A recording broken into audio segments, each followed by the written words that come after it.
Bentornati su PF2 dintorni, il canale che vuole promuovere e divulgare Pathfinder seconda edizione in Italia, e questo sarà il terzo video di una lunga serie per imparare tramite esempi il regolamento di Pathfinder seconda edizione e approfondirne tutti i segreti.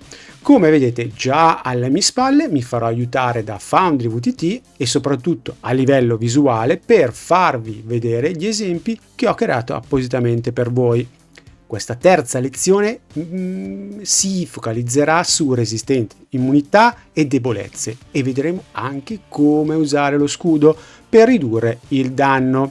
Utilizzeremo, come vedete, Broomin Barbatonda, che è il nostro ranger nano, e Dickling, il mago suo compagno di avventure, che abbiamo usato anche nelle lezioni precedenti, che trovate qui sotto in descrizione e in sovrappressione. Consiglio ovviamente per capire perché questi due sono arrivati fin qui. Invece per quelli che ovviamente hanno già visto, continuiamo, e a questo punto mi rimpicciolisco e iniziamo subito la nuova lezione. Mi dimenticavo una nota importante: tutte le lezioni sono già aggiornate con Remastered e ovviamente sto usando Foundry VTT che è già attualmente aggiornato. Nell'ultima lezione eravamo rimasti che Dickling casta un incantesimo contro il leone che salva di riflessi e quindi gli viene fatto metà del danno, però questo non è sufficiente e quindi il leone va a terra. Non è morto perché Dickling ha usato un incantesimo non letale con la sua metamagia, ma una volta che il leone è a terra si sente un grosso frastuono a nord all'interno della foresta e un qualcosa che si muove all'interno dell'acqua, anch'esso a nord.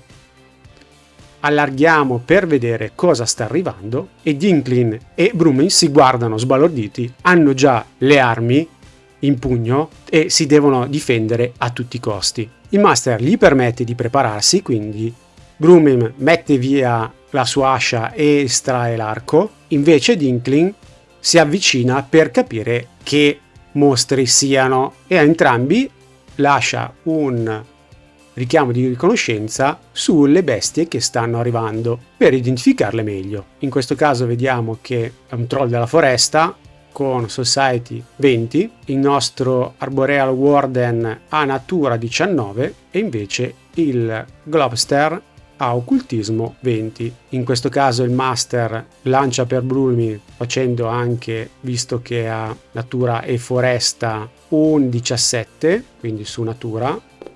Ovviamente, come ripassando quello che si diceva prima, è un tiro nascosto, ma il master in questo caso può far fare una domanda a Broomin per capire con chi magari ha a che fare. In questo caso il giocatore di Broomin chiede se ha qualche debolezza. In questo caso il master gli rivela che è molto debole a quello che è il fuoco. Dickling invece fa occultismo sul Globster, fa un successo critico. In questo caso Dickling poteva fare una domanda diretta al Game Master e siccome ha fatto successo critico, il Game Master, ovviamente essendo un tiro segreto, dà la risposta alla domanda e magari gli dà più contesto o più informazioni sulla singola domanda. In questo caso stiamo già utilizzando la regola che c'è all'interno del Remastered. Potrà chiedergli se ha immunità specifiche e in questo caso il Master ovviamente gli potrà dire a suo modo, ovviamente avendo fatto un critico, che è immune, molto resistente ai critici, poi vediamo cosa vuol dire, agli effetti mentali, ovviamente essendo una gelatina, e a quello che può renderlo non cosciente. In questo caso Broomin tira direttamente sul troll, che è Society 20, siccome appartiene alla foresta il master è magnanimo e lo fa tirare sul Forest Lore. Facendo 25, anche lui vuole sapere da questo punto di vista quali potrebbero essere le debolezze del troll e gli dice che è debole a quella che è l'elettricità. Quindi da questo punto di vista sia Dinklin che Brumim sanno bene che il nostro Globster è immune ai critici, ai danni mentali e a effetti non coscienti. Il Warden, Arboreal Warden, è vulnerabile al fuoco e invece il troll vulnerabile all'elettricità. Perché vi ho fatto questo esempio?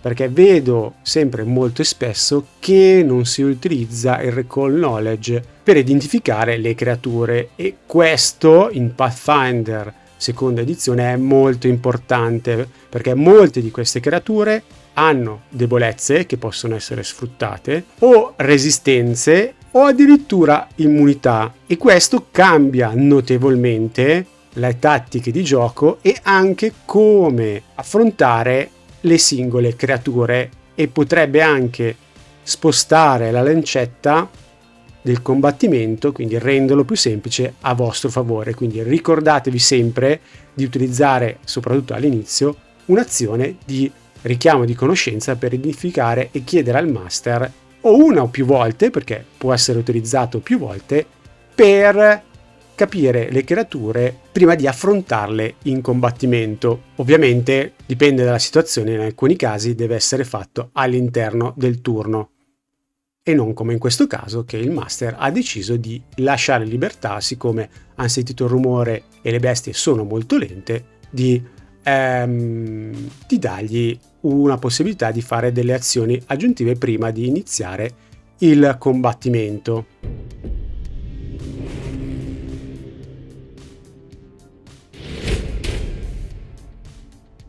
In questo caso tiriamo per l'iniziativa, come abbiamo fatto già nelle altre lezioni. Tocca a Bruming, che ha già estratto il suo arco e tenta di colpire il Warden. Verifichiamo che sia quale gettata utilizzare, è entro i 60, quindi può tirare direttamente per colpirlo. Ricordiamo, utilizziamo un colpo da distanza, quindi la sua destrezza più la sua competenza.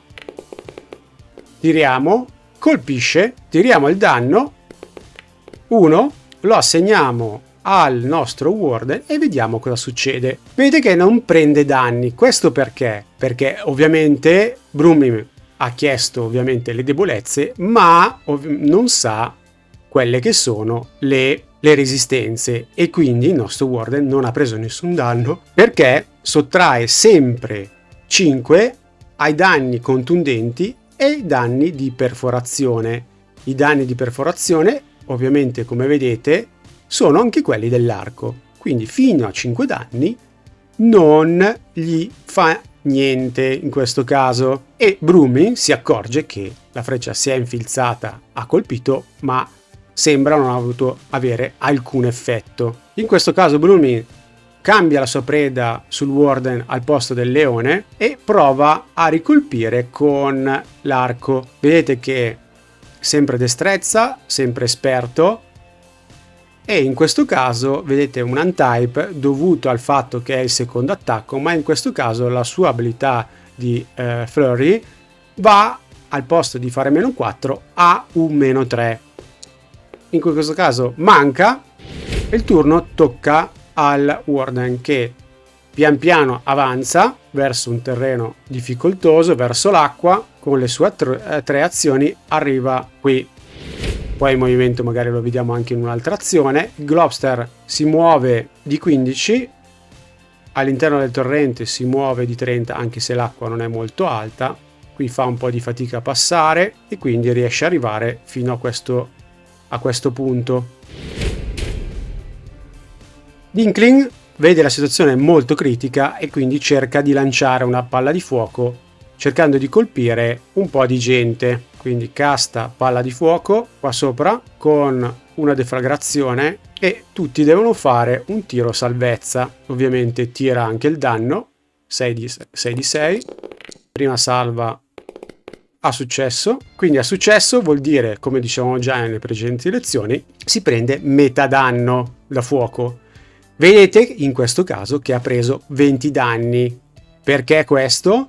Perché se guardiamo, ovviamente lo sapeva benissimo il nostro Dinklin, che era immune aveva una debolezza al fuoco, quindi rispetto al suo danno aggiungete 10. Quindi in questo caso 21 diviso 2 per difetto fa 10, più 10 si prende 20 danni. Allo stesso modo il Glubster fa il suo tiro salvezza. In questo caso fallisce in modo critico.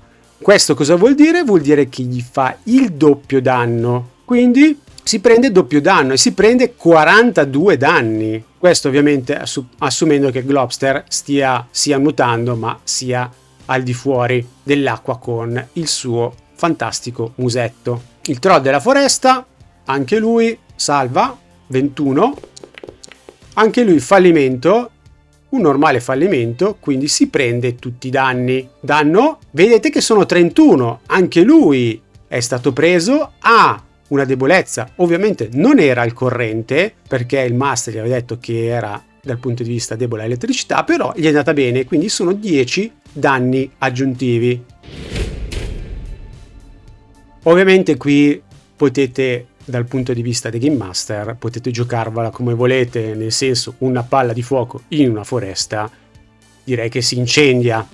Poi vedremo anche gli effetti degli incantesimi anche sulla natura, lo vedremo in lezioni successive, ma in questo caso diciamo che per semplicità diciamo che la foresta non si incendia. Il troll si avvicina velocemente, vedete che poi andremo a vederla magari successivamente nella lezione successiva, ha una rigenerazione di 20 che però è disattivata perché ha preso danni da fuoco in questo turno e quindi non recupera nulla. Si avvicina anche lui in modo molto pericoloso e tocca Brumin. In questo caso Brumin ha visto che effettivamente l'arco non fa molto, gli sta venendo addosso, quindi estrae l'ascia a una mano, prende anche quello che è lo scudo e con la sua terza azione cerca di capire altre debolezze dell'Arboreal Warden. In questo caso abbiamo detto è sempre da quel punto di vista da skill di Forest Lore. Sul secondo è molto più difficile avere informazioni aggiuntive, quindi di solito si utilizza un +2 e in questo caso abbiamo 17 più 2, 19, quindi gli permette di fare il master sul Forest Lore, quindi conoscenza delle foreste, e tira ovviamente segreto, fa critico ulteriormente. Ovviamente fa la domanda al master, poi tiriamo il dado e gli chiede se c'è effettivamente un'altra vulnerabilità. Per essere sicuro chiede se ci sono delle resistenze. In questo caso il master dice che hai già visto che effettivamente l'arco, le frecce sono poco efficaci e sai che alla fine anche quelle che sono armi contundenti sono poco efficaci. Contento dell'informazione Murmi perché ovviamente ha estratto la sua ascia e lo scudo e attende e passa il turno. In questo caso per semplicità togliamo il leone, lo mettiamo qui, si muove, vedete che ha la possibilità di alzare il suo scudo, quindi alza il suo scudo l'Arboreal Wand con la seconda azione, con l'azione alzare lo scudo. In questo caso cosa succede se l'Arboreal Wand alza lo scudo? Lo vediamo subito.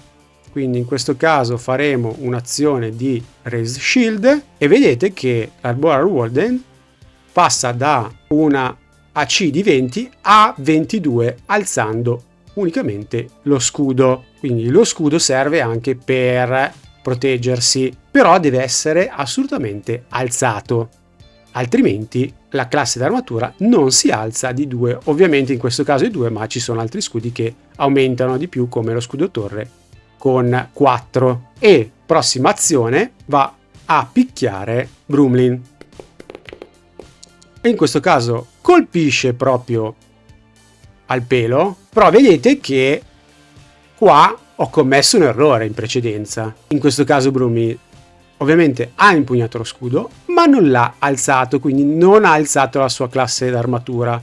Magari prima, facendo il recall knowledge, avrebbe fatto bene a alzarlo. In questo caso il nemico non l'avrebbe colpito. In questo caso fa il danno e vedete che prende un brutto colpo.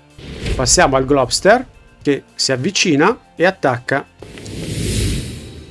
In questo caso fa un danno critico e vedete che subisce 8 danni perché abbiamo 2 dadi 8 più 6 per 2, visto nelle lezioni precedenti unicamente come ripasso.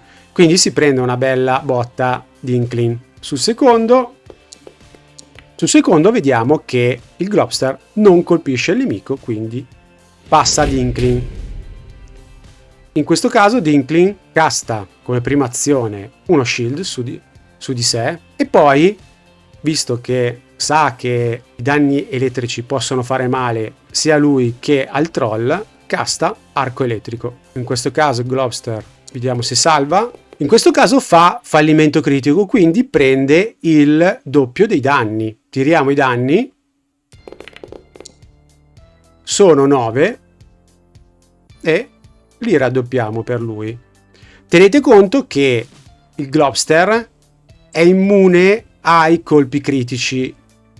Cosa vuol dire? Vuol dire che se per esempio Brumin lo colpisce e fa critico, al posto di far critico fa un tiro come se fosse normale e quindi non prende doppi danni. Il secondo arco va sul troll, che anche lui tira il suo tiro salvezza. In questo caso fa per un pelo salvezza e in generale prende metà danni. Ovviamente anche qui vedete che prende in questo caso 5 danni in più perché è, 10 danni in più perché è debole all'elettricità. Quindi 4 più 10. Il troll corre verso Brumlin e cerca di colpirlo. Lo colpisce pesantemente, tira il danno, sono 19 danni e Brumlin si li prende tutti. Il secondo attacco fallisce e quindi passa al turno ancora Brumlin, che in questo caso come prima azione alza lo scudo e attacca con la sua ascia il Warden. E questo lo colpisce, tira il danno, però ovviamente l'Arboreal Warden aveva alzato lo scudo, quindi oltre a 22 ha anche una reazione che si chiama Shield Block, che hanno anche alcuni eroi, quindi è un talento aggiuntivo in cui può alzare lo scudo anche per parare i danni, quindi per prevenire i danni. In questo caso come funziona? Andiamo a bloccare i danni e segnare il danno e vediamo cosa succede. In questo caso vedete che lo scudo assorbe 3 danni e poi ho 18 danni che vengono assegnati all'Arboreal Warden. In questo caso perché? 18 perché ovviamente qua ha vulnerabilità di 5 all'ascia, quindi dovrebbero essere 13 in questo caso. 3 assorbiti perché la durezza dello scudo è di 3, quella del Warden, quindi toglie sempre 3 danni. In questo caso vediamo che ovviamente essendo parte del corpo del mostro non si rompe lo scudo, ma vedremo successivamente cosa succede. Brumlin ha finito, passa al Arboreal Warden, ovviamente lo scudo deve essere nuovamente alzato e poi attacca Brumlin col primo, lo manca, e poi con il secondo e lo manca ancora. Il Globster in questo caso attacca Inkling e anche lui ha uno scudo, è magico e quindi vediamo cosa succede in questo caso. Cerca di prenderlo, lo colpisce, fa i danni, blocca con lo scudo e gli facciamo i danni. Vedete che al posto di 16 danni assorbe 10 danni. Questo perché il nostro scudo magico può utilizzare l'azione anch'esso di Shield Block, quindi ha utilizzato una reazione, dove vedete che la durezza dello scudo è 5, ovviamente in questo caso lo scudo vedete che è potenziato dal più 2, quindi è come se lo lanciasse di terzo livello, quindi c'ha altri più 5, quindi in questo caso gli ha tolto 10. Dopo aver fatto questa azione lo scudo se ne va e non può essere lanciato quindi per altri 10 minuti. Globster cerca di attaccare ancora, fallendo, e con l'ultimo attacco fallisce ulteriormente e si passa ad Inkling, che ovviamente, trovandosi in difficoltà, avvisa l'amico che scappa e cerca rinforzi perché queste creature sono troppo forti per lui. Adesso tocca al troll, che attacca coi suoi artigli Brumlin, lo colpisce, tira per il danno, vedete che fa molto danno, 15, neanche troppo fortunato, e in questo caso anche Brumlin utilizza come prima l'Arboreal Warden, la sua abilità di shield block, quindi frappone il suo scudo con l'attacco del troll e fa il danno. In questo caso vedete che assorbe 5 danni e se ne prende altri 10. Però in questo caso vedete che lo scudo ha una sorta di punti ferita che si chiamano HP dello scudo, e in questo caso ne ha presi 10 come quelli che vengono assegnati anche, quindi ha assorbito il colpo, però vengono assegnati sia allo scudo sia a Brumlin, rompendosi, quindi è broken. In questo caso trovate quella che si chiama Shield Broken Threshold, quindi la soglia in cui lo scudo è rotto e quindi è inutilizzabile, e poi la soglia sul fatto di avere i max HP dello scudo, dove oltre a quelli viene completamente distrutto al posto che rotto, quindi in questo caso è inutilizzabile. Concludiamo la lezione e vi aspetto alla prossima. Ciao, a presto!